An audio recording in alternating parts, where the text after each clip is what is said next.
Hey guys, I'm gonna try and make this as easy as possible. Just gonna kind of go through the sequence of the debate, the duties for each step, and then our last slide is on cross-examination. This is the lecture I posted for week 4, so if you want to follow along with the PowerPoint or anything like that, you can go ahead and grab it off week 4.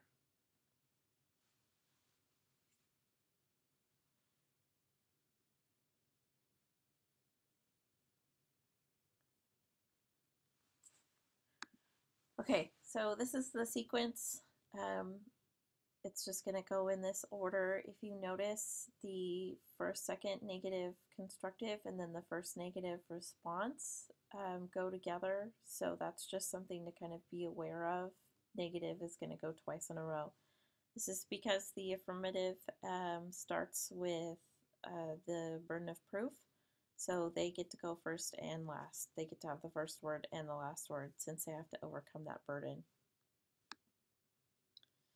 This next one is our first constructive's duties.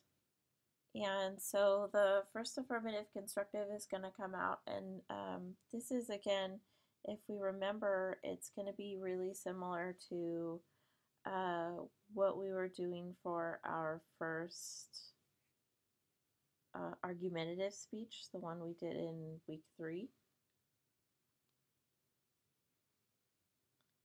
So you're just going to come up and define the terms and share the criteria for the definitions. And then present the stock issues. And these are harm, inherency, and solvency.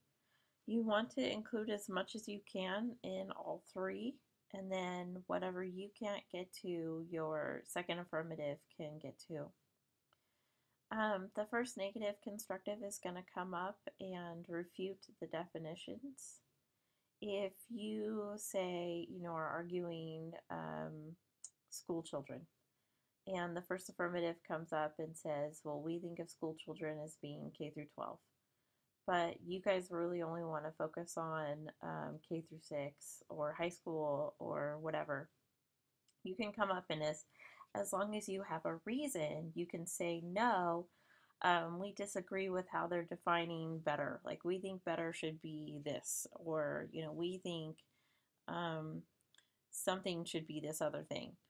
You don't need to share your definitions if they're the same as the first affirmative, and you don't need to make new definitions that don't matter, just as long as if there is some sort of clash there.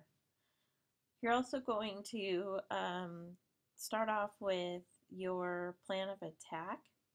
So you can start by thinking of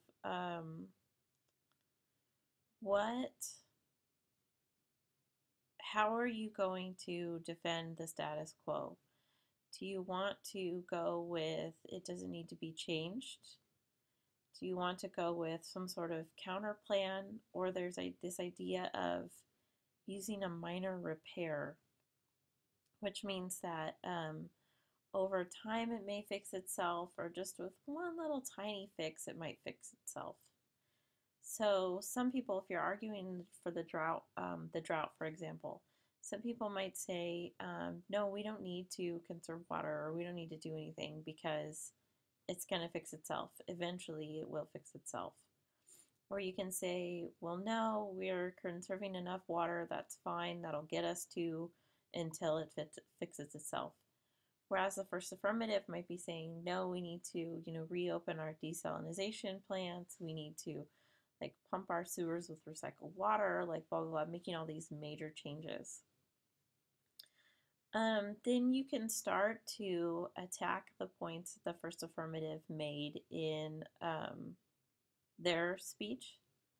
So, just kind of start by, well, they're saying this, they don't need to say this, it's this instead. We know how to refute since y'all finished your papers. And then you're going to summarize. Sorry. From now on, each person is going to be summarizing at the end. The first affirmative outlined everything, and then the first negative and throughout is going to be kind of summarizing up until this point, this is how we did the debate. The second affirmative is going to come up, respond to the challenges of definitions, repeat the outline of the case from the first affirmative, and in this time you want to focus on where you and the negative are not agreeing. So where you're thinking this thing and where the negative is thinking this thing. That's where you want to, it's called clash, and you really want to expose it as much as you can. That's where you're going to win or lose the debate. If the negative brought up anything that severely weakened your case, you can start to refute the negative case. You'll want to bring back your own case then. Add in as much as you can, but mostly just try to like rebuild it. And then at the end, summarize. And the second negative is going to do something pretty similar, where you're going to then start to refute the affirmative points. You want to reestablish any of the negative case, anything that they said that made your case weaker. And then this is a big point. Anything that you said that the affirmative hasn't refuted yet, you really want to highlight that here, and then work on extending anything above and beyond what the first negative didn't get to do, and then again summarize. Now, in between each one of the constructives, we're going to have cross-examination. We'll talk about cross-examination at the end. And then we're going to go on to the rebuttals. So the first negative and first affirmative rebuttal are doing the same kind of things. You're going to identify the arguments of the entire case. In this, you're not allowed to bring up anything new. You're only allowed to identify existing arguments. If you have additional sources, you can use those to kind of re-strengthen your points, but you can't make any new claims. Then you're just going to start to refute the arguments and then summarize case.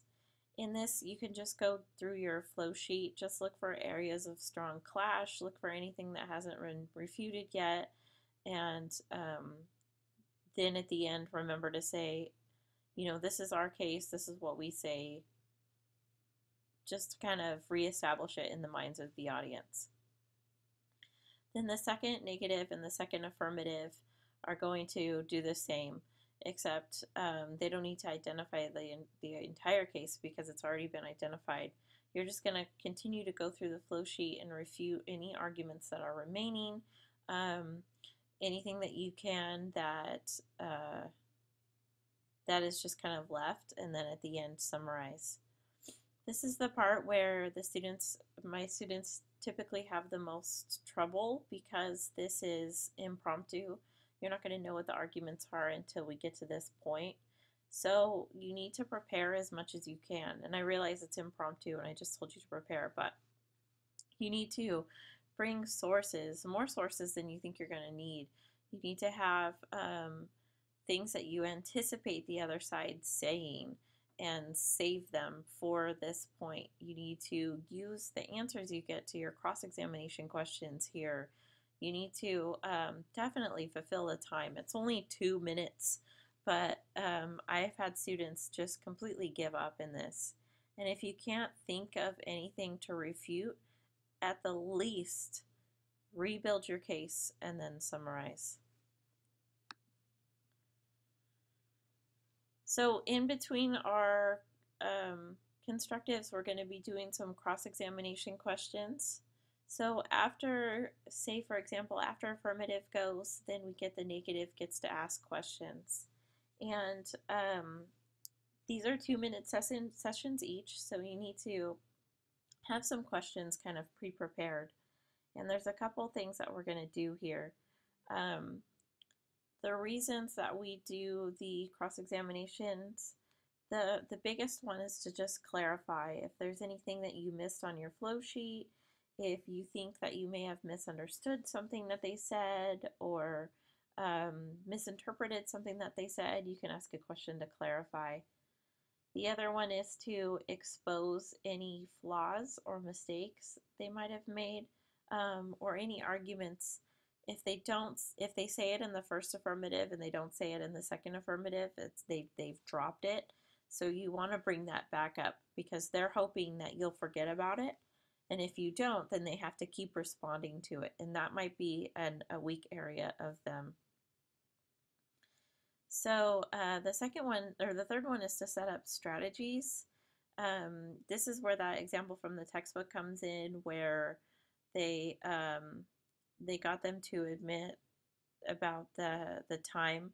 So that's a pretty good example. This is also kind of what we may have seen if you ended up watching the debate videos, where the first affirmative got the first negative speaker to admit that illegal was anything breaking the law. So if you can ask questions to kind of set up strategies or get them to make mistakes in their questioning, then that can be a good point too. And then the last one is just ethos. So if we remember, that's our ethics and how people feel about us. If you ask questions that demonstrate a deep knowledge or that can show confidence, even in responses, you can do that. Then it can be good. It can win over the judges. So some strategies, definitely be prepared. You'll want to come with a list of questions, possible questions. You may not use them all, or you may use all of them. So you definitely want to be prepared. Make sure to observe the protocol. One debater asks questions of one debater. So first negative asks of first affirmative. You're going to face forward towards the audience, not at each other, and only one person is going to speak at a time. So this leads us to the next one, is control the time period. The questioner should have the primary control. If you're the one that's being asked the questions and the questioner's not pushing you, by all means, take up the time to start talking about your own case. Use that time to build up your case. But as soon as the questioner asks you to stop or asks you a new question, be respectful and stop talking and answer the next question. As the questioner, though, if the person keeps talking, stop them, because this is precious time you want to use on your own case. Make sure you're managing your nonverbals. Don't roll your eyes if it's a stupid question. Don't be like, I already answered that in my constructive. Don't do anything kind of like that. And then there's a section of the text on question types. So kind of mix these different questions together, low risk versus high risk. Low risk, easily verified. So these are questions that you might ask to kind of clarify, or just to kind of, if you need questions to continue or to kind of break up someone that may be trying to control the time, you can just, what is your solvency? What is your, what was your harm 3? Like, what was this? The other ones are high risk. So those are ones that can strengthen your position. And these are considered high risk because they can also strengthen the position of your opponent. So kind of be careful as you're mixing, my evidence says this, but your evidence says that. Can you explain why there may be a difference of opinion between our experts, or, something like that. Try to avoid loaded or leading questions. Those either implying that it has an answer, or the questions that are kind of based on assumptions. And I'm gonna run out of time. I only get 15 minutes on this screencasting software. So I'll post a second on flowing just to kind of clarify a few things. And then if you have any questions after watching this, please let me know. And I'll see you all next week.